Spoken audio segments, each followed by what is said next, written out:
with passion fruit, guava, orange juice, mimosa. So salute to everyone this morning. If you have a mimosa, I cheer you. Oakland, so lots of Oakland, lots of East Bay. Fantastic. So in order to keep this, oh, Massachusetts, there we go. See, we got people all over. Well, what I love is well, first of all, my name is Mel, and I am co-founder and CEO of Banyan Women's Collective. We are a 501c3 nonprofit based out of the San Francisco Bay Peninsula. We originally started this nonprofit because in the area that we live in, there's such a vast, from block to block, one block, it can be multi-million-dollar homes, and then a street over can be poverty. And the one thing living here is that I knew everybody didn't have the same access. And as somebody that grew up in poverty myself in Texas, there are a lot of things that I needed as a younger person, as a 20-year-old, 30-year-old, as a 40-year-old, that would have helped me in my wellness journey. And so what we aim to do is to give everyone access to different healing modalities, different wellness tools for their tool belt, because we all heal in very different ways. We all have very different traumas. We all have very different health journeys. And so there's not a box that fits everyone. And so we try to look at nutrition, movement, spirit, cognitive health as pillars of wellness. And that's what we try to do for you, is to offer you all these choices. And so today we're going to look at greens, because so many people struggle to get enough greens, or you have children or grandchildren. I can say I've had a ton of adult clients that I've had to trick into eating greens, like I would have to do with our son. So Mukta is going to teach us 3 different ways to get really yummy, really umami greens into our lives. And that way we can start to add that, and we can share this information with our friends and family, and then they're going to share it. And you see how this goes. We share information and we build a bigger community. So thank you for investing some time in yourself today. And I'd like to know real quick, how many people is anybody cooking? If anybody's cooking along today, please put it in the chat box. I say tan. Okay, perfect.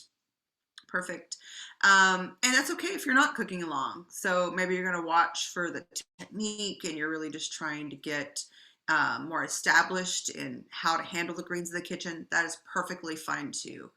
So first of all, I would like everyone to congratulate Mukta, because she just got her board certification, and that is a big deal in our world, in our nutrition world. I've done the board myself. It is no joke. And so we're going to celebrate her win today, that she got her board certification. Woo! Yay!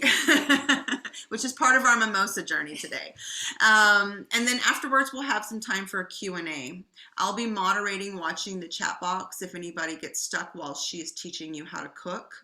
But if it's a question that can wait until the end, she will have time to answer all your questions as well. Okay? All right. Everyone, here's Mukta. Thank you. Okay, do you want to put your headset on? Yes, I will put. All right, give us 1 second, guys. We're adjusting headsets.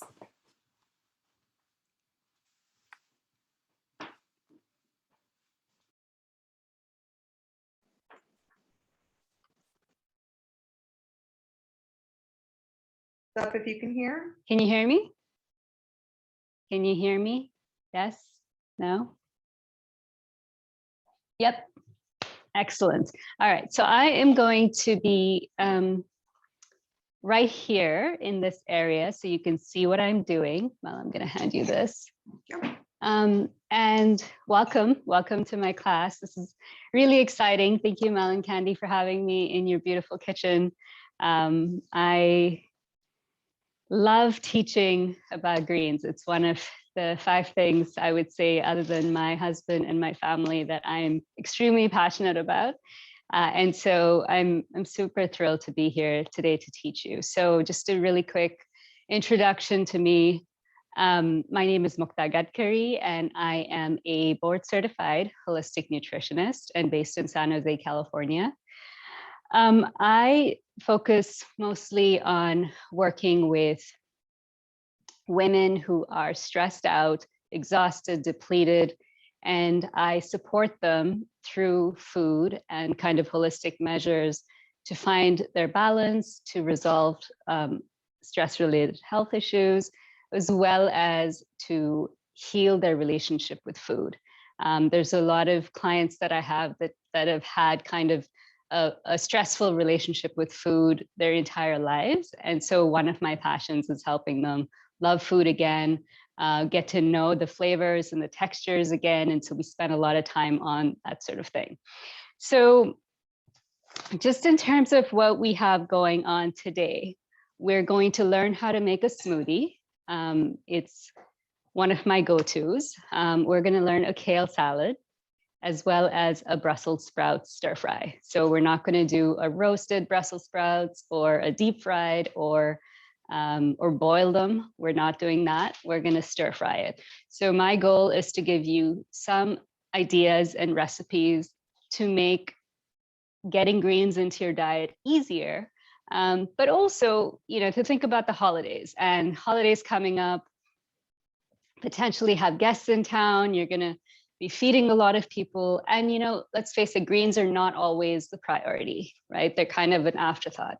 But when I've been to any dinner party, I always bring the greens. And I will tell you, when you start putting thought into it and flavors and, different textures, they end up being a standout. So whether you're taking a salad or you're taking your Brussels sprouts stir fry or whatever stir fry, it's always something new and interesting for people to see greens in a different way, other than your cream spinach or your roasted Brussels sprouts or the salad that no one really wants to eat, right? Because it's there. They kind of feel guilted into eating it because it's healthy. But we're going to change that. We're going to make it fun and interesting and exciting enough for people to go back for seconds. Okay. So before we start, there's a couple of things I want to tell you about greens and why they're so good for you. I also want to give you a heads up that if you haven't washed your greens yet, go ahead and do that while I'm talking. So a really quick way to do it with kale. I've already washed my kale because I didn't want to faff about, but a really easy way to do it is to fill up a big bowl with water and then just dunk your bunch of kale in there and then take it out, kind of shake it off, put it on a cloth. Okay, just let it dry out. Let's start with that. Brussels sprouts. I am going to show you how to chop them. I've kind of already chopped mine for the most part because, again, I didn't want to waste too much time doing that. But go ahead and wash your Brussels sprouts and we'll clean a few of them together if you want to get started with cleaning them. I'm not going to be offended if you're multitasking, just to kind of get ahead of the game for a couple of things. The onion and the garlic will do when we get to it. But just kind of that one heads up. The other thing that I wanted to tell you about why I'm so passionate about greens, as I mentioned, I work with a lot of people with stress. Now, I went through chronic stress myself. I spent about 15 years in the corporate world. I was working for a big public accounting company and, just kind of moving up the ladder, moving up the chain, and really finding that more responsibilities meant more stress for me. And so I didn't have a whole lot of ways. I do a lot of yoga, but other than my yoga, I didn't have a ton to kind of help me manage my stress. And then I started studying nutrition and everything kind of fell into place. I started understanding what it meant to support yourself in a holistic way, and specifically using greens.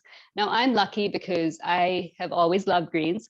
I have a mom who loves greens, and my grandparents, my grandmothers love greens. And so I kind of grew up around greens all the time. And my mom really, who's on this in this class, who attends all my classes, is the one who showed me how to make greens taste good and how to really, start to enjoy them. And so if I kind of come across as a little too crazy for greens, that's where it comes from. So you can blame my mom.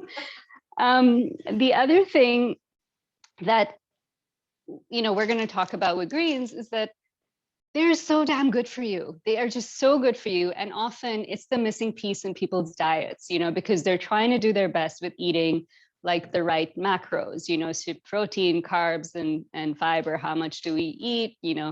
All of that, or fats, protein, fats, and carbs. People are fairly, I would say, knowledgeable about what those things are, why they're important, right? But with greens, there's 5 things I want you to know about greens, why they're so important. The first one is they're a really great source of fiber. Now, why is fiber important? Fiber, for me, one of the key things is, of course, helps you poop, keeps you regular. But what I think is super important from a fiber perspective is it helps your gut bacteria be happy. So your gut bacteria loves fiber. Probably one of the reasons that you might experience gas while eating greens is because there's a lot going on in your gut, when you eat the greens. Okay, so it's important for a healthy gut bacteria, a healthy gut, and now we're finding that a healthy gut is related to a healthy mood, anxiety, cognitive behavior. There's a whole host of things we still don't know about what our gut bacteria is capable of helping us with or supporting us with. The second thing that I think most people don't really realize is that greens actually help you manage your blood sugar and also your blood pressure. So all the vitamins, the B vitamins in your greens, the magnesium, just all the antioxidants, those play a huge part in energy production, in stress management, in I talked about blood pressure. I'm going to go back to it in a second. In helping you kind of have a blood sugar balance. Okay, so that's the second thing. Number 3, I mentioned blood pressure. So greens are full of potassium, really super important on if you're trying to manage your sodium potassium levels for blood pressure. Number 4 is antioxidants. So we don't necessarily associate greens with things like beta carotene, but there's a whole host of other nutrients in greens, like even calcium. You don't always think that greens are going to have calcium in them, but the beauty of greens is that they just have so much in there that you're not going to go wrong if you eat greens. And then number 5 is liver detox. So the greens that we're going to focus on today, we're going to do spinach, we're going to do kale and Brussels sprouts. Now, kale and Brussels sprouts are part of a family of brassica or cabbage, or also called cruciferous vegetables, which are extremely powerful for your liver. So because they're bitter, and your liver loves bitter things, not just greens, just anything bitter, your liver absolutely loves. It helps your liver kind of detox itself, and it keeps your liver happy and functioning. And then the last thing I'm just going to quickly mention before I jump in is chlorophyll. Okay, so this is a really nerdy fact, but obviously we all know that leaves have chlorophyll in them. It's how they kind of produce, how they live, how they produce energy, food, all of that for the plant to grow. Now, chlorophyll as a molecule has magnesium in its center, and magnesium is considered a relaxing mineral, and it's also responsible for like 400 plus enzyme reactions in our body. But because chlorophyll has magnesium in it, I always associate greens with low stress. Okay, so that's one thing to keep in mind.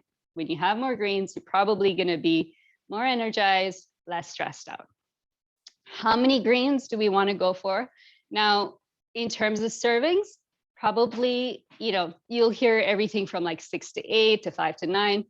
I would say if you can get one serving, which is a cup, one serving to start off with for every meal, that would be huge. You will probably feel better.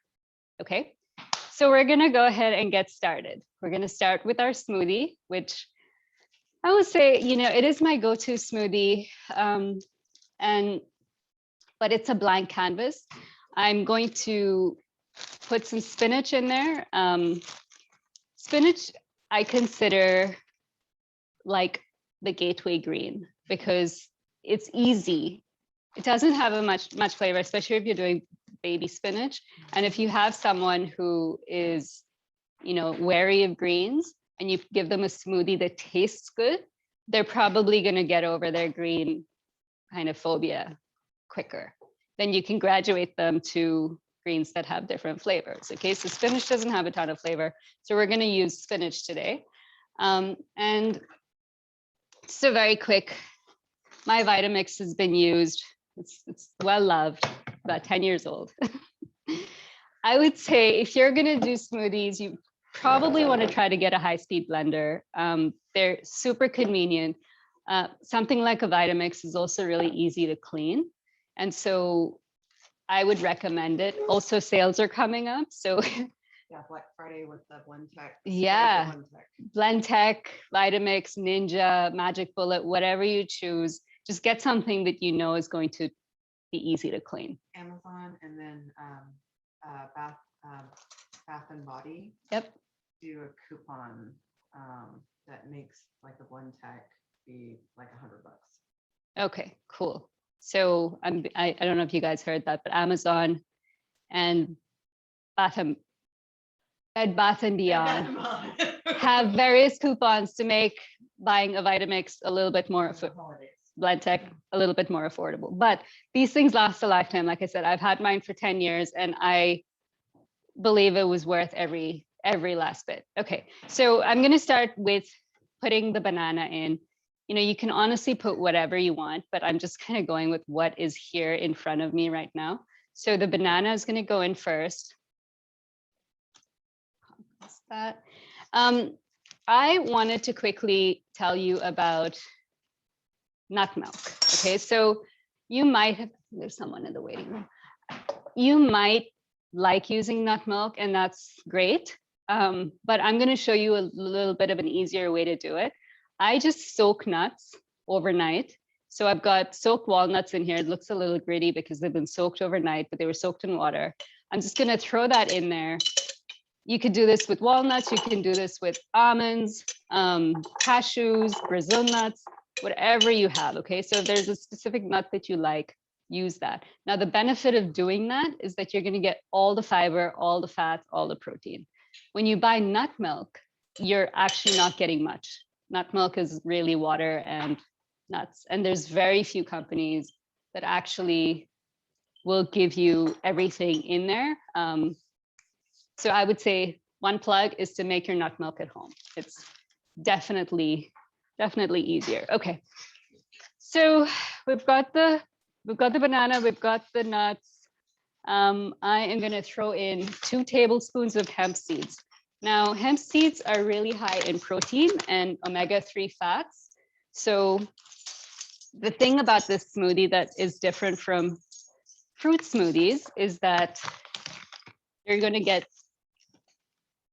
more of a blood sugar balance, okay, which is important. So like, for example, if you have guests over and, no one's really thinking about breakfast, you want something that's really quick, you want to feed a whole bunch of people and, give them something to go to the store later on or go to the park or whatever. A smoothie will kind of hold them over, and making it blood sugar balanced is going to help them not go crazy. So I would say if you're putting mostly sweet stuff in here, this is going to be very light on the sweetness. But if you're putting mostly sweet stuff, it's going to throw your blood sugar balance off a little bit more. I'm only going to put a banana in. If Mel and Candy want a little bit more, we're going to add a date. But usually I keep it very, very simple. So we have a couple questions. Sure. Why do you have to soak the nuts? you use the soaking water in the smoothie? Yeah. Okay, great question. So there's a couple of reasons to soak the nuts. One is to make it softer. It's easier to blend. But the more important thing is to improve the digestibility. So nuts typically will have, they're called anti-nutrients. I don't like that term, but they have like phytic acid in there that, can affect some people who are sensitive to them. Okay, so some people don't have to soak the nuts. I do it because it just makes the nuts softer and it becomes more milky rather than like, the texture is going to improve. Okay, so that's a really good question. Was there another one? The other one was how much water to use to soak the nut. Do you discard the water? You do. Afterwards? Yeah. Or add to the Vitamix? Okay, I didn't answer that question earlier. Okay, so I put I used a 1/4 cup of nuts and then I just filled it. You just kind of need to cover it. Cover it with water and then don't use the soaking water. Rinse it off if possible, which is what I did when I got here this morning. And then you don't want to use the soaking water. So you're just making the nuts soft. Just making the nuts soft, correct. But try to soak it in filtered water if possible. Okay, the next thing we're gonna do is throw in the spinach. Now, this is probably more than 2 cups of spinach, but it'll be okay. I know these two can handle it. And they're already washed. The spinach is already washed, so I'm just throwing it in there. This is more like 3 cups. It's gonna be very, very green, but it'll taste good as well. Okay, so what is going to make this more of a holiday kind of thing is ginger and cinnamon. Now, everyone has their own kind of memories around the holidays, right? So ginger and cinnamon might not be your thing. Okay, it might not be the first thing that comes to mind for you for the holidays. And to be honest, I'm not much of a holiday person, but like I'm Indian and we tend to use a lot of ginger. We tend to use a lot of cardamom. So I think of cardamom usually, but ginger and cinnamon tend to have a lovely kind of blend together. I'm going to use this much ginger. I know I said 1 piece of ginger, which is kind of vague. I'll be honest, this much ginger in there is still not going to give it that much of a gingery flavor. Okay, so you have to try out and see how much ginger you can handle. When I put this much into a smoothie I made 2 days ago, my husband couldn't taste the ginger. So I might add more because I know that Mel and Candy like ginger. So we're going to put a little bit more. I might have to add more, even more to this. Okay, so we're gonna wash this and then just dump it in. Okay, and again, the beauty of a high-speed blender is you don't actually have to do anything to this. I don't have to grate it. I don't have to chop it. I'm just gonna dump it in there. Okay, so the other thing, if you're going to buy ginger, if you love ginger, I'm gonna put a plug for organic ginger. Yes. I don't think that ginger has flavor if it's not organic. Great. You might end up having to use a lot more. It just tastes bland in my opinion. It is more expensive, but the other benefit is you don't have to peel it. So you just dump it in there and that makes your life easier. Explain to them why a lot of people don't understand why you don't have to peel organic ginger. So great question. So Mel was just saying, why do you not have to peel organic ginger? So ginger grows under the ground. Anything that's a root, I would recommend trying to buy organic because it's basically pulling everything in from the soil. Okay, so if there's pesticides, chemicals, fertilizers that you don't want going into your body, then it's a good idea to, and you're not going to peel it. It's a good idea to buy it organic. Okay, and I'm happy to answer more questions about that later. All right, so we are going to add, I know the recipe calls for 1 cup, Actually, I need to put a dash of cinnamon in here too. I'm gonna just add a little bit more of cinnamon in there. The recipe calls for 1 cup of water. I'm gonna probably put more like 2 cups of water because I tend to thin it out a little bit. I don't like thick smoothies because they become kind of a chore to drink. So I do like it when the smoothies are a little bit lighter and I can just enjoy them. The other thing with smoothies, and I know I'm just like giving you guys a lot to think about, but a lot of people think smoothies are extremely cold. You can have cold smoothies if you like. I like mine room temperature. So I'm going to use room temperature water. If you like yours colder, I would put a little bit of ice in there with a high-speed blender to thin it. And then can you just let everybody know that they will receive your recipes? Yes. Afterwards? Yes, we can actually, should we put it into the chat? We can. Okay, if you guys need, let me just put it in right now. So, yes, please. Thank you. Okay, so the recipe guide is in here if you want to follow along.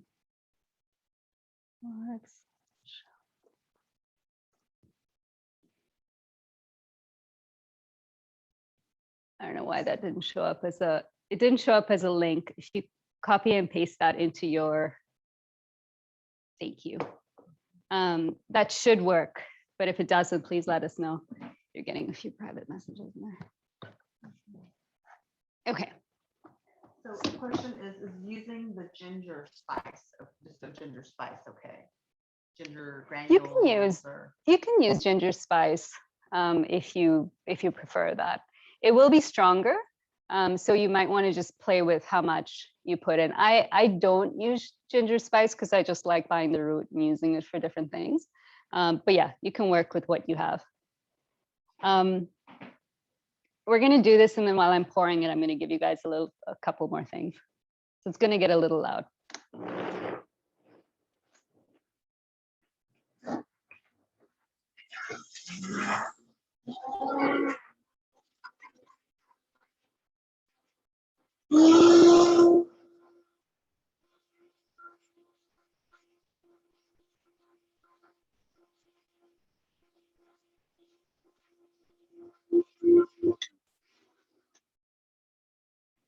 All right. So usually about 30 seconds in a high-speed blender is good enough. And I am going to see if my taste testers like it. Hopefully they do. If not, we can add a little bit of, we can add a date in there. Why don't you taste it, Mel, and tell me what you think. And so just let Camille know that, yeah, we know that you can't hear me. She's like, we cannot hear Mel when she speaks. Okay, so you won't be able to hear Mel when she speaks. Do you like it? Do you need it sweeter? Okay. Let me know if you like it, and then we'll pour.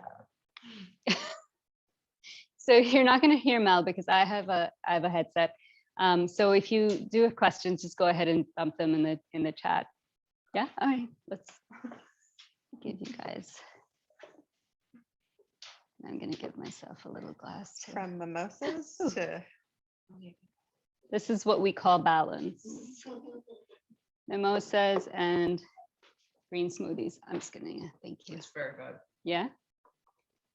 Okay, so they're just saying that. Okay, so if that is not sweet enough for you, then go ahead and add a pitted date. So just make sure you pull the pit out and then throw it in there. And sometimes, you know, it can be hard to switch to something that's less sweet if you're used to sugar and sweetness. So a couple of other things that you could do to add more sweetness, you know, cinnamon is one of those things that adds a little bit of an extra sweetness. You can add half a banana, you can add a little apple if you want, or you could even just do a little sprinkle of salt, and that brings the sweetness together. Question here. What do you think about using a good quality of nut butter? Repeat Yes. question. So nut butter is fabulous. The thing with smoothies, right, is you can put whatever you want in there. Okay. But what I would say is try to make it less on the sweeter side first. See if you can handle it. And you can always, put more stuff in there afterwards. So nut butter is fabulous. Almond butter, peanut butter. Peanut butter in a smoothie like this will make it taste like ice cream. I kid you not. It tastes so freaking good. You might even want to put another little bit of a banana in there. It tastes really yummy. Okay, so sometimes I add these in there. If you could see that. Cacao nibs. And I was going to do that, but I forgot. I like to sprinkle it on top. Just makes it look classy. But also cacao nibs are kind of like, I call it the purest form of chocolate. It's a little bit more technical than that, but you're getting all the antioxidant benefits of the cacao in the cacao nibs. And it's just, bittersweet, so it tastes pretty good. All right, excellent. It's a lot of ginger in here. That's good. Yes, okay, all right. We're gonna move very quickly to our next dish. So this one is another favorite. I hope you guys got your kale handy. So I washed my kale. Yeah, I'm gonna make it in here. Okay.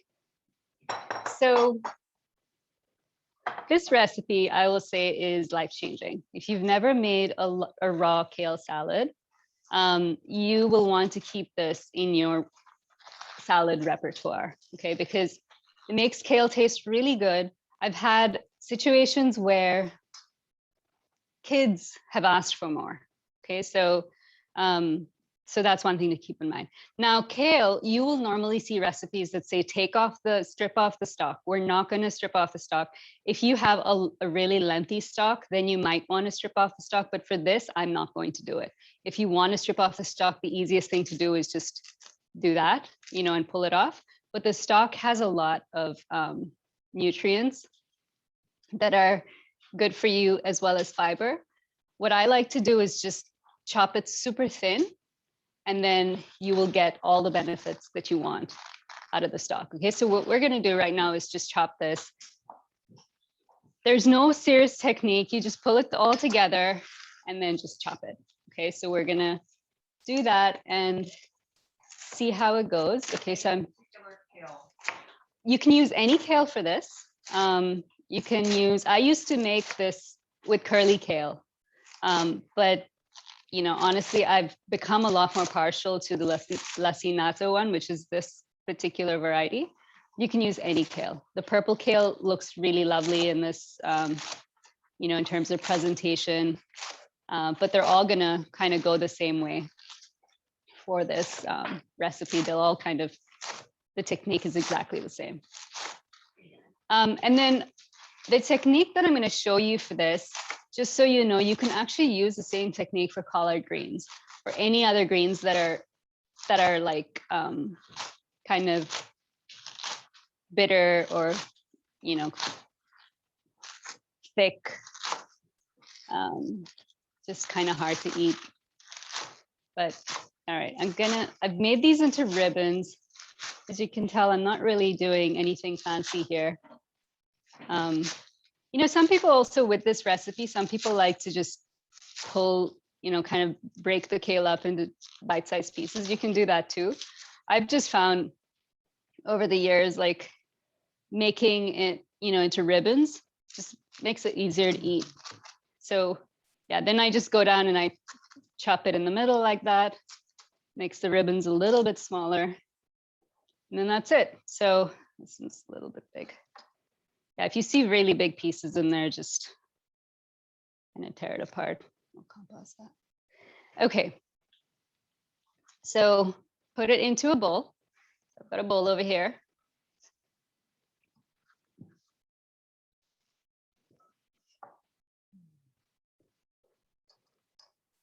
Okay.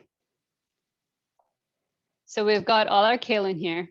By the time we're done with it, it's going to be half the amount, okay? Hope your hands are clean because you're going to need to use your hands for this. And we're going to massage the kale, okay? So that is the technique that we use. Now we massage the kale to make it just soften, like you want to soften the kale because the kale fibers can kind of get like, it's a pretty hardy leaf. And so you kind of want to break the cells down, okay? So for that to happen, you're going to need some salt. And I like using a coarse sea salt. This is kind of just a regular coarse sea salt and a little bit of olive oil, okay? That's all you're going to need for it. So the recipe calls for a 1/4 teaspoon. Start with a 1/4 teaspoon. You can always add a little bit more later. I'm just going to eyeball it. Now the salt, because it's coarse, breaks down the cells, okay? So, and then I'm going to eyeball this as well. Start with, I think it says 1 tablespoon. You might want 2, but use the best extra virgin olive oil that you have on hand, okay? So extra virgin olive oil, I mean, this is the one that I buy. I'm not buying anything like that's over the top fancy. But yeah, now you're going to go in there and start massaging. The massaging part is really all the work. Let's see, are there any questions here?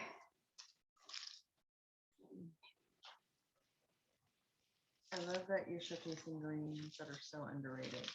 Yeah. All grains are underrated in my opinion. Yeah, I mean, honestly, like I would say, you know, kale has emerged in recent years as a superfood, which is kind of nonsense. You know, I would say there's every green, like spinach has so many benefits. You're going to get something out of every green. Collard greens, they're going to taste amazing this way. There's actually a recipe. If you've heard of, there's a blogger called Sweet Potato Soul. She's got a recipe using collard greens and coconut milk, which is pretty lovely. So just play with it. So I hear mixed things about peanut butter nutrition. Yeah. Is it good for you? And also, could you use tahini? So repeat that question. You can use tahini. I think it depends on what's in there. Absolutely use any seed butter you have or any nut butter you have and try it out. You know, that's how you're going to know what you like. With regards to the peanut butter nutrition, you know, I kind of counter the nutrition sort of issues around peanuts. Like peanuts can be inflammatory if you have too much of it. I typically will buy an organic peanut butter. I'll try not to get, you know, peanut butter that has too much sugar or salt, but unfortunately, I get crucified when I do that at home. Nobody will touch it. And so, so I end up buying an organic peanut butter that has some cane sugar in it. And you just kind of have to look at what oil they use. And if you can make peanut butter at home, even better. If you have like a food processor making nut butters, it can, you know, it doesn't take long. It takes maybe 15 minutes for it to happen, but then you can put whatever you want in it. Hopefully that answered your question. But can you see, like with the kale, it's becoming smaller and smaller. Okay. Now, the thing that I love about this recipe is that it's a blank canvas and you can literally, so I'm going to put some lemon in it. And once I put the lemon, that's the blank canvas. So it's literally kale, olive oil, salt, and lemon. That is what you want to kind of keep in your back pocket at all times. And then you're going to add stuff to it depending on what's in season, what you feel like eating, what's in your fridge. You know, honestly, it is so versatile. So the recipe today calls for pomegranate because that's in season and it looks lovely. So if you've got anything festive going on, pomegranate is just like a jewel to throw onto your food. And I'm going to put in some blueberries and some chopped nuts. Okay, so this is the extent of where we're going to go. It should turn a little bit green. If you're using like a purple kale, it might turn purple, but this is kind of this is the chlorophyll all on your hands. On the bowl. Yeah, you can see your bowl's gonna have all the kind of chlorophyll in there as a taste. So if you're talking to like green nerds, we're all gonna just eat it plain right now, okay? But it tastes better with the lemon. So I'm just gonna get some lemon in there.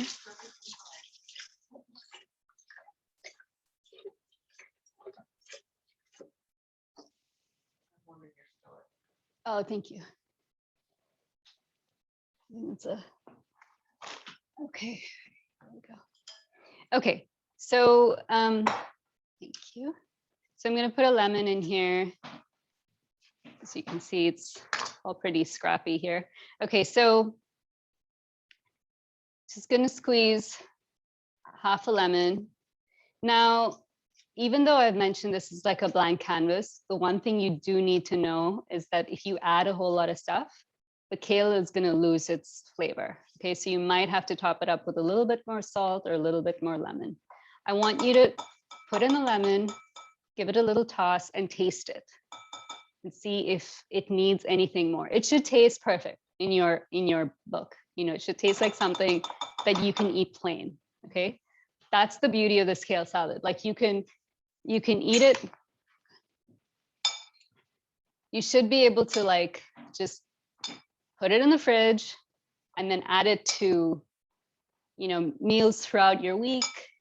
If you're doing this for a holiday meal, you can do this the day before and then just decide what you want to put in it the next day. You can add cooked grains to it. You can add cooked chickpeas. Do you like it? I love kale. I need a bit more lemon. So lemon is my favorite thing. Yeah. Okay. Whew. I'm not a very, I'm kind of one of the messiest cooks you're going to find. So just bear with me here. Okay. Good thing I have some helpers because if you ever see me in my kitchen, I am quite literally the slowest cook you'll see. But that's okay. No, You? Candy. Okay. All right, so I'm going to throw in some blueberries. If you don't like putting fruit into salad, you can use like roasted pumpkin, caramelized onions. I actually have a recipe on that recipe card that you got. There is a recipe in my blog, and I have a whole bunch of other combinations because this kale salad is literally like my favorite thing to make because it's quick and you can't go wrong. The other thing that I wanted to add, but I forgot about it until it was too late, is feta cheese. Feta cheese goes really well and it looks beautiful as well. Oh, it's pretty. Yeah. Oh, nuts. I want to put some. So I'm just going to use a few raw almonds here. Give them a. That's the name of your blog. Oh, it's Mux Cooks. So MUX, which is my nickname, and Cooks. There's not a lot of recipes on there, but the recipes you'll find on there are some of my favorites. So just giving these almonds a quick, and these are just raw almonds. You can use pumpkin seeds, just something for the crunch, walnuts, pecans. The other things that really go well in here are, cranberries, raisins, dates. Sometimes I will put a date in there, but not today because we are running out of time. Okay, hang on. Wait, we have to put the nuts on there. Beautiful though. Oh, the other thing I was going to say is the presentation really matters. Today I've just kind of thrown everything in, but if you put this on a table and like decorate the pomegranate and decorate the the pumpkin seeds and the blueberries, it just makes it look inviting and people want to dig in. So All right, you guys go for it. I'm not gonna have any right now. Yes, sir. Okay. Please tell me if you like it, okay? It's MUX Cooks. Oh, I put K. That's okay. Oh no, I did put it right. Hang on. X. Yeah. Yeah, I'll put it in there.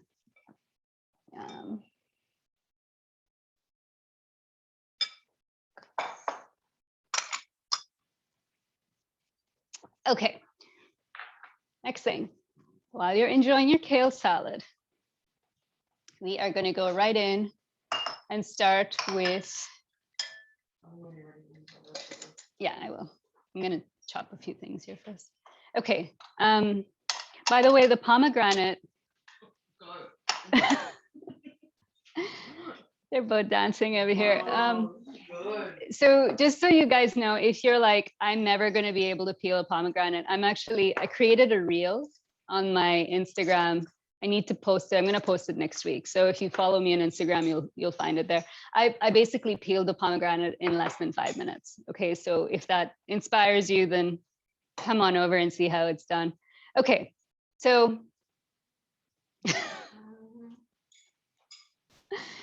oh, I like it when people are happy. Okay, so Brussels sprouts. Now, normally we will see Brussels sprouts that are chopped in half or even left whole. For this, and I'm sorry, my hair is bothering me. It's kind of just a mess right now, so I need to just fix that. Okay, so for this, we are going to actually cut the Brussels sprouts into quarters. Okay, so I'm gonna have you guys get started on that. If you wanna see how it's done, it's basically, my chopping board is a bit of a mess, but we're gonna go ahead and do this anyway. So I'm gonna chop the stem off. If there's extra leaves that need to come off, I'll take them off, but if not, so just cut it in half and then flip it over. And then you cut it again. Okay, so now you have quarters. Now you can leave them in halves. It's not a big deal if you do, but I like to cut it in quarters because that increases the surface area that gets cooked. And you don't want to overcook the Brussels sprouts. Yesterday, my husband, because we made the same meal at home, said you can't screw up Brussels sprouts. And I was like, I beg to differ. You can absolutely screw up Brussels sprouts. And unfortunately, that's why people don't eat them or don't like them, because potentially eaten, boiled to death Brussels sprouts or just, or deep fried. Deep fried, tastes pretty good, but then you're not really getting the nutrition out of a deep fried Brussels sprout. So this one, we're going to do a stir fry. It is going to take a bit longer, but we have time. And we have time to answer questions too while it's cooking. So I would say, if you're trying to count how many to do, go for about 15 for this recipe. And if you are just watching, you can try this after the class. Okay. You kind of want to make sure that the pieces of are similar size, like you don't want anything to get, too cooked, or these look fine. Okay, so yes. Yeah,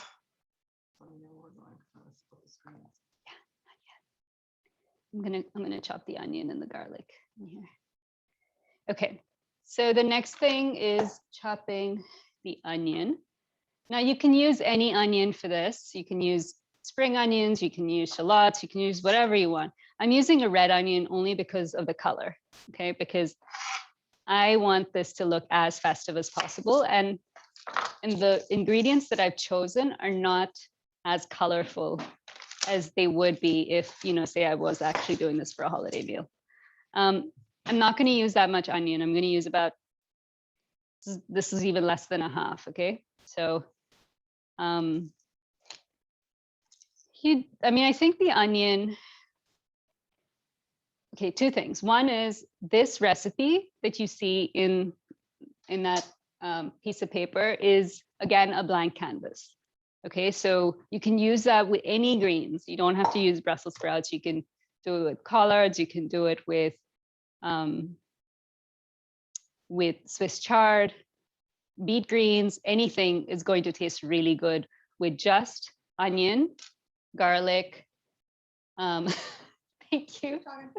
Onion, garlic, lemon, salt, and pepper. That is it. That is all you need in order to make greens taste good. So you don't need apple cider vinegar. You don't need honey. You don't need any of that. That's actually only for this recipe because it's a holiday green. Okay, so I'm gonna just make this into, actually, I'm just gonna slice them thin. You can slice them however you want. Again, just know that it's gonna, the thinner you can go, the quicker it'll cook. Okay, that's good enough. And then we are going to chop and mince some garlic.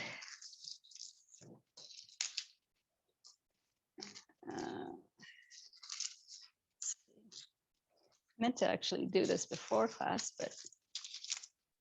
So the Brussels sprouts need to be fresh, or? You know, I've never tried it with frozen Brussels sprouts. Give it a shot if you want. I actually didn't even know you could get frozen. Clove elephant, would that do all? Are you joking? This is an elephant garlic. It's amazing. Never seen this. Have you guys seen an elephant garlic? You have to see this. Mel. No, I'm only gonna do 2 cloves. Yeah. So tell them here's a regular garlic. That's a regular garlic. And then Mel is gonna show you. 1 clove. This is 1 clove. Tell them 1 clove. 1 clove of an elephant garlic. So here's. It's just crazy. That's a clove. Here's 1 clove of a regular. Yeah, that's just insane. Here's a whole. It's insane. Okay. All right. So again, I'm going to just show you a quick tip here with garlic. You know, I know it tends to be one of those things that people don't like to use because then they have to peel it and all of that. Try to get fresh garlic as much as possible because you're going to get the benefits, the nutrients of the garlic.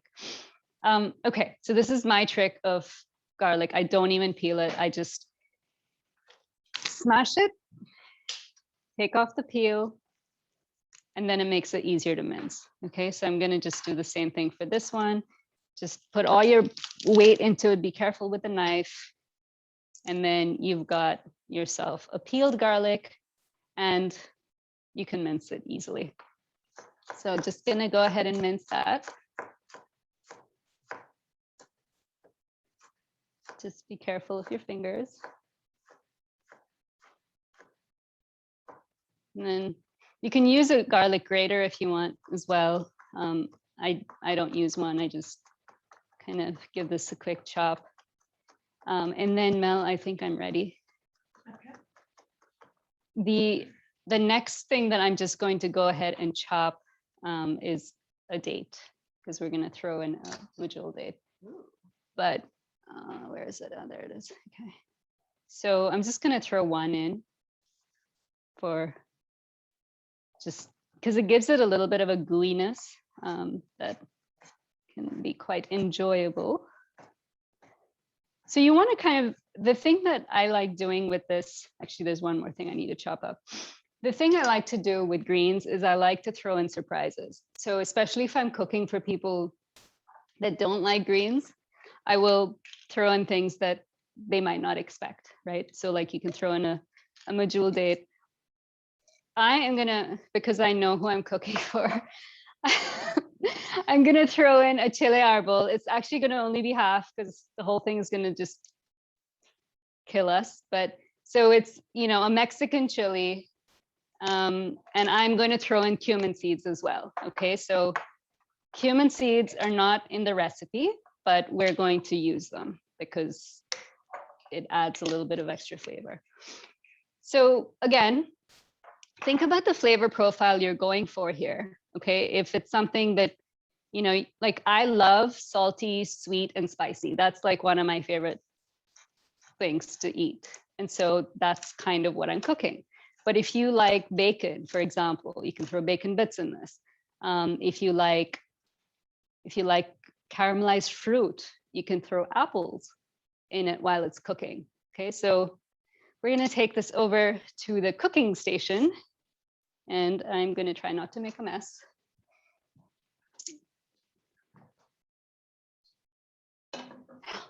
Well, I was going to use ghee. Did you put oil in mine? Oh, I can swipe it down. I'm just Okay. getting one. Oh, perfect. Thank you. And not Yeah, thank you, thank you. Okay, so I will see you over at the cooking station. See how this is gonna work, actually. This should work, right? Let's see this here. Can they see me? Okay, all right, so I can't see you guys, but that's okay. So the first thing we're going to do is throw in some ghee. You can use, can you hear me? thumbs up if you can hear. Tell me if you can hear me. Thumbs up. Okay, perfect. All right, I'm gonna actually take this over so I can see. Okay, all right. So I'm using a skillet here. It's a pretty kind of heavy base. You can use a cast iron pan as well. I tried it with a cast iron yesterday, but mine is not a very big cast iron pan, so it didn't get kind of cooked the way I wanted it to cook. So I'm going to use this instead. I'm using ghee because we're cooking this at a higher temperature than regular extra virgin oil. So you can use ghee, you can use coconut oil, you can use pork lard, you can use bacon fat, avocado oil, anything that has a regular, like a higher smoking point. So we're throwing in some ghee. I made this ghee at home. Just a quick plug. There we go. I made this ghee at home. If you want to learn how to make ghee, there is a class coming up this week with my friend Chantal, and you'll be in good hands. She'll teach you how to make ghee. Okay, so you want to use something wooden. These are kind of the spoons that I typically will use, but for greens, I like using one of these because you can kind of get in with the, you can get into it a little bit more. Okay, cumin seeds. Again, this is not necessary. If you just want to use onion and garlic, this is still going to taste beautiful, okay? But I'm just going to throw in cumin seeds because for the fun of it. Okay, the next thing we're going to do is throw in the onion because I wanted to spend a little bit of time in there. Actually, this is on low. Okay, we're going to spend a little bit of time and caramelize a little. It's not going to caramelize like a proper caramelized onion, but I want the onions to get nice and soft. And for that to happen, I'm actually going to put a little bit of salt.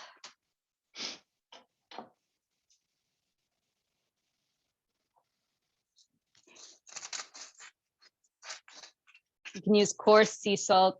This is just something I use at home. It's like a salt grinder. You don't need a salt grinder. You just throw in some salt, but it's just a little bit of salt in here to get the onion to start kind of sweating. Okay, so I had it on high. I'm going to bring it down a bit lower because I don't want the cumin seeds to burn.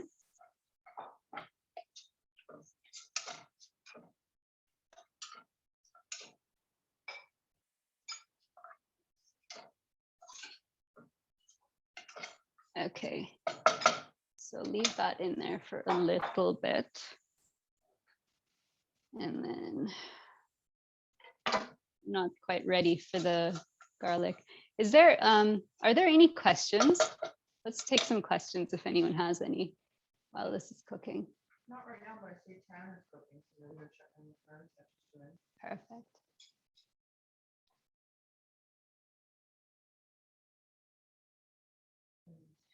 I saw Brussels sprouts were cultivated in Brussels, then the French brought it to Louisiana. That's awesome. Thank you, Judy. Yes. Tan, I hope you're enjoying this. Do you use copper pans at all? I don't personally use copper pans, but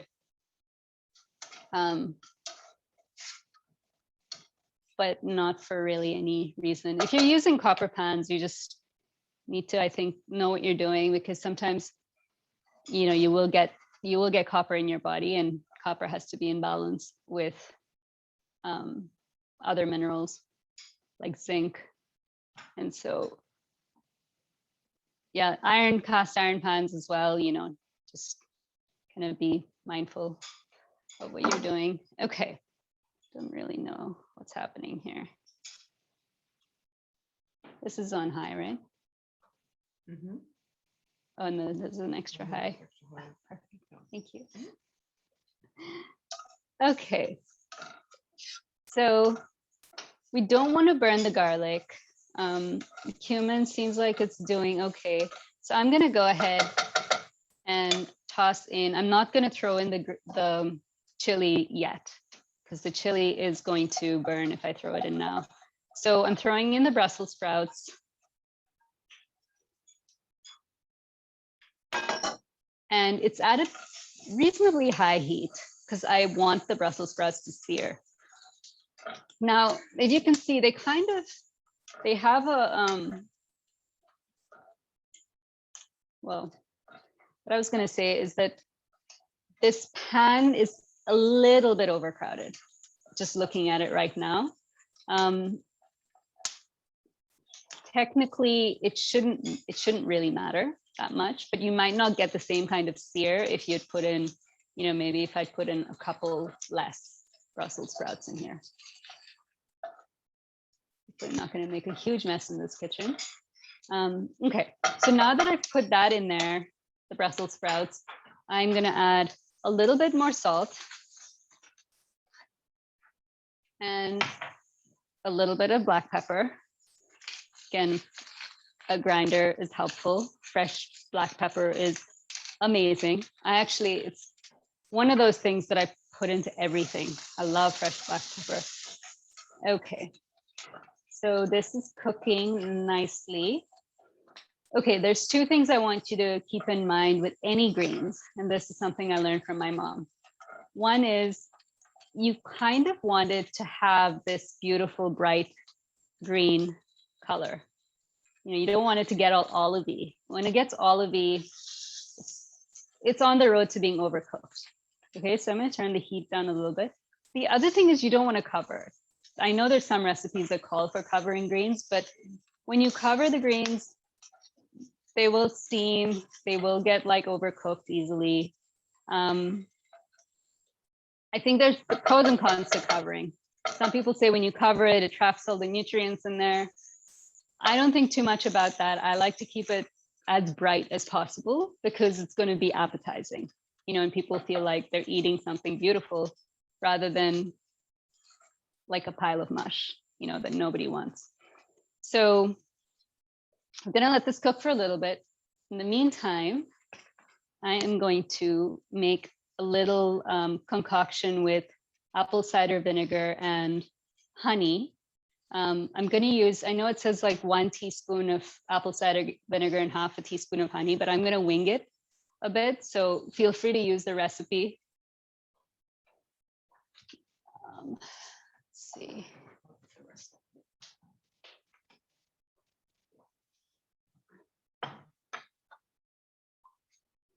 So the reason I'm putting the apple cider vinegar is for citrus, but you can still add lemon if you want.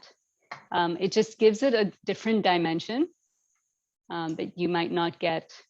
So I'm using a raw unfiltered apple cider vinegar, and if you can see, I don't know if you guys can see this, but there's like the apple cider, kind of the mother or the remnants of it at the bottom. That's okay. You can eat it and it's good for you. So we're going to put that in there. This is going to be a little bit more than a teaspoon. And the only reason I'm doing that is because I made this yesterday and I felt like I needed a little bit more. Okay. And then honey, if I can open this, I'm using raw honey, but you can use maple syrup. You can use any sweetener, really. Let's see if this is gonna. So I'm gonna put in like that much honey, if you can see that. It's definitely more than a teaspoon. But the honey is gonna caramelize with the Brussels sprouts.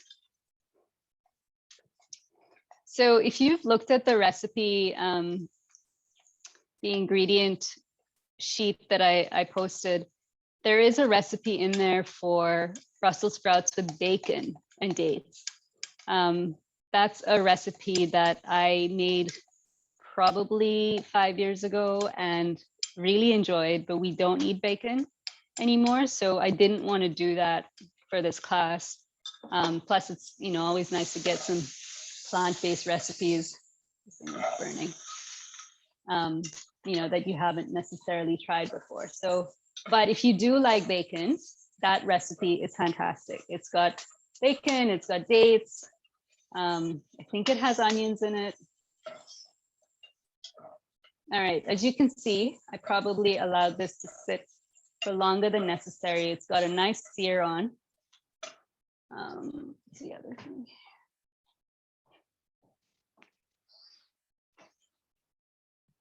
All right, the other thing that I like to do with greens is give it a little splash of water. So what this does is if the greens have to steam at all, this will help it steam. But it'll keep the nice little sear going. So especially for like something like Brussels sprouts, when you're not really sure if it's cooked quite yet, if you throw in a little bit of water, it'll help the cooking process happen a little bit quicker. All right, now I'm going to throw in the chilies. I could have thrown them in earlier, but probably a good thing I didn't.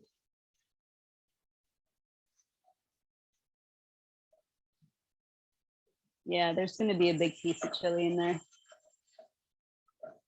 I hope you like chilies. All right, so I'm going to throw in the dates.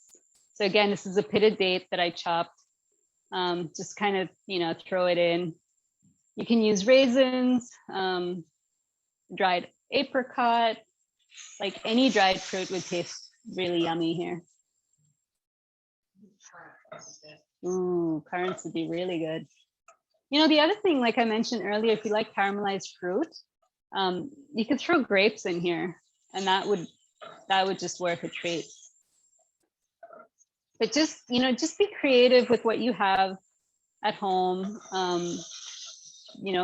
Taste this, see if you would like it a different way. Another way that I love to cook grains is obviously Indian style.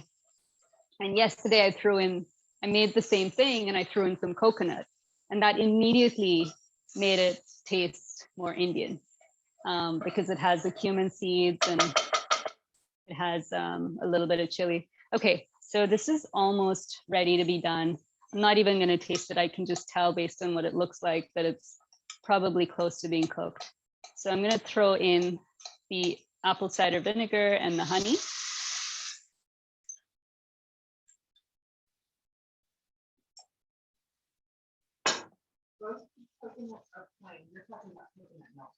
No, I'm talking about coconut. Yeah, so I use plain. I use like the shredded coconut, dried shredded coconut you get in the store. If you roast it, it would taste amazing. But I didn't. I used just plain. You could throw in sesame seeds, like toasted sesame seeds, if you were going for a slightly different. You could throw in ginger. So this kind of has more festive look because of the red onion. But like if you threw in something bright, like cranberries or something like that, it would pop even more. You could even throw in some pomegranate if you have some left over. I think basically this is done. I'm going to turn it off. Where are my taste testers? Okay, I'm going to bring it back actually over there. Let's see. I didn't actually bring.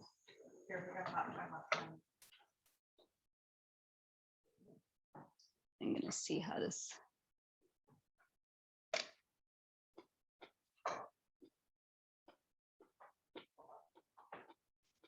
Okay, let's switch the view.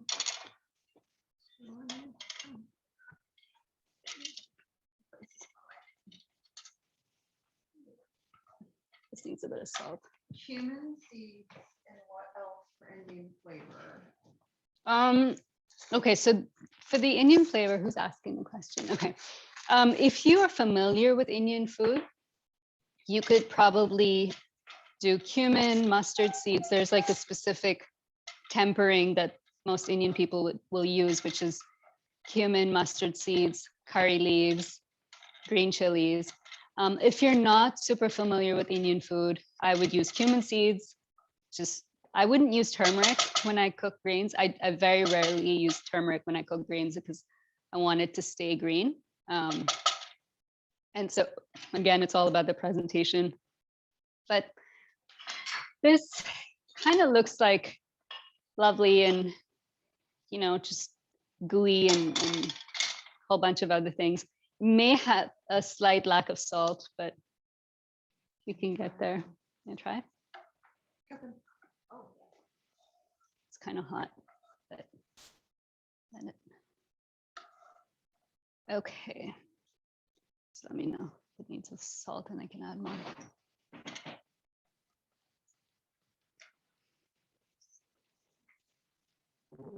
I have some kick.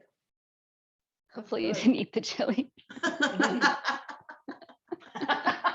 it's really good. It's really good. Yeah. Okay. Doesn't need salt though, right? Oh. No? Oh. She will always say no, so she's probably not your best judge. Yeah, I'm not a salt person. So it has to feel like it's balanced. Okay, so Mel is happy. I got kicks. Yeah. That's okay. The pepper rolls into the date really nice. Yeah. Oh, no. I actually once made it with pork lard, the same thing, and it tasted Mexican, as Mexican as it could. It was just so interesting, even without the cumin seeds. Okay. Any questions? We're actually close to being done. I'm impressed that this happened in that amount of time. What's the cooking time? Okay, so for the Brussels sprouts, you're going to be your best judge of what the cooking time is. You need to keep an eye on it. You might have seen that I burnt it a little bit, but it sort of balanced itself out well because it got a nice sear. I mean, you could see that it probably happened in 10 minutes, right? Give or take. Well, your pan was already warm. Yeah, the pan was warm. The heat is going to matter. The type of pan you use is going to matter. How big your Brussels sprouts are is going to matter. All of that's going to matter, right? So I would test this out. If you're planning to make this for a holiday meal, definitely give yourself a few trial tries. Try it a few times, and just play with it. Just see what you want to add in there. I think eating it along the way, testing it along the way makes a difference. Yeah, I didn't actually taste along the way. If I was in my own home, I would be picking out of the pan and tasting it. But I didn't want to do that over here. So, do you ever make a raw Brussels sprout shredded? Yes. Yes. Yeah. Very, very good. It's like a little slaw. Can you actually, thanks for making it look easy. You are so welcome, Brianna. My salad has come out very well. Yeah. I'm so happy, Mom. Can you use coconut oil? Yes, for the Brussels sprouts, absolutely. Coconut oil will work because it's got a higher smoke point. Yay, thank you, Linda. I'm glad it looks yummy and pretty. Or am I able to put on the speaker so I can do the closing? Yeah, and if there was any comments or questions that I missed while I was cooking. Oh, sorry guys. Can everybody hear me? Thumbs up, thumbs down, thumbs up. Shimmy. Okay. All right, perfect. Just quickly, so Mukta did remind you that there is a ghee making class next week. So it's next Wednesday. We're gonna make ghee with Chantal, and it's also going to be a very fall holiday inspired. She's gonna be using her special spice mix that she actually hand makes and sells, and we will be raffling off one of her spices. So make sure to sign up for that. Another thing, excuse me. Another thing is on Sunday we have a Warrior Within sound healing or sound therapy session with Jessica. So make sure to sign up for that. That is a later in the evening type of thing, and it's meant to be like that. It's meant to, have your dinner before, come ready just to really decompress and release, and after you'll be able to transition into your rest. Mukta is coming back. She's coming back for protein in December. Yeah, in December. And then we're going to actually have some on-site, in-person stuff with Mukta in 2022 here in the Peninsula. And we'll also be doing some online stuff. As far as online programming for next year for, excuse me, for Banyan, excuse me. I'm coughing all over you guys. Sorry. I'm fully vaccinated, I promise. As far as programming, make sure to, keep your eyes out. We'll be starting to release 2022 programming soon. And if you're in the area with us, we're going to have a lot more in-person stuff this year too. So just open our emails and read them. And if you have questions, just let us know. And let me see. I know how to pronounce ghee. I thought it was like key. G. G. Oh. Less intimidated by greens. Yay. Good. Correct. So that's the whole thing, is take these things to your events, to your work, if you're back to working and work parties, take them to your holiday events. And if like young moms and stuff, like young moms are always struggling with how to get their kids to eat greens, share these recipes, because this salad, you can eat this any time of the year. This is so yummy, so easy. Yeah, one thing I actually wanted to say, I taught a bunch of kids how to make the salad. It was for a school lunch program, and they just got so into it, when they got to massage. Like, if you have kids, get them to massage the greens and taste it, while they're doing it, because then they can decide, do they want more salt in there? Do they want a little bit of lemon? Once kids get involved in the kitchen, with the smoothie, it's easier to get them to make those habits. Right. And then stay in contact with us by making sure that you're signed up for updates. And we're going to have some pretty cool stuff happening in November. We are doing our annual, because we are a nonprofit, we're a nonprofit. So we don't do this stuff for profit. And so we fundraise. And we have a big fundraising event happening in November. And there's multiple ways to participate, and you'll be receiving an email. Some of it is, yes, you can donate. But if you're like, I don't have money to donate, but I want to help, there are all sorts of ways to help us get to our goal that don't require you to actually donate money if you don't have the ability to. So please make sure to read that email, because without the help of you guys and the support and sharing our events, I mean, it's all about community. So we just need you to help us in any way that you can. And then we want to be here to help you meet your health goals. You're going to receive your recipe shortly after class.